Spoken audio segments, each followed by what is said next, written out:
Welcome to our channel KSK math zone. Dear friends, మన వీడియోస్ని ఆదరిస్తున్న వారందరికీ ధన్యవాదాలు. ఈ వీడియో పూర్తిగా చూడండి. డిస్క్రిప్షన్లో ఈ ప్రశ్న యొక్క లింక్ ఇవ్వడం జరిగింది. Just for 2 minutes. గోపాలయ్య గారి కథలు అనే శీర్షికన గణితాన్ని లెక్కల రూపంలో బోధించడం మన యొక్క ముఖ్య ఉద్దేశం. ఈ లెక్కను చూడండి, దానికి సమాధానాన్ని కూడా ఈ వీడియోలో పూర్తిగా చూడండి.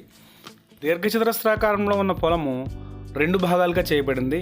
2 త్రిభుజాలు మరియు ఒక మధ్యలో ఒక ప్యారలలోగ్రామ్ వచ్చాయి. వాటి కొలతలు చూస్తే 60 yards, పొడవు 484 yards. త్రిభుజం యొక్క కొలతలు 60, 193.6.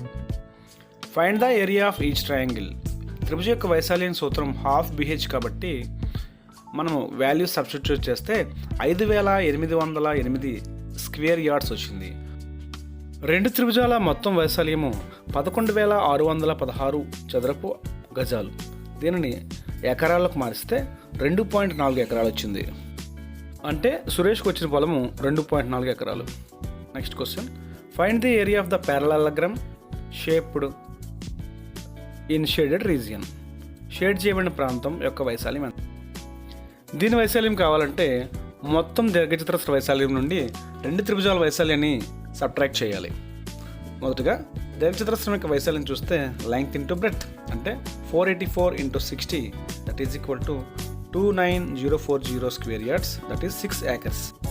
Parallelogram area is equal to 6 - 2.4 చేస్తే 3.6 acres అయింది. అంటే రమేష్కి ఇచ్చిన పొలం 3.6 acres.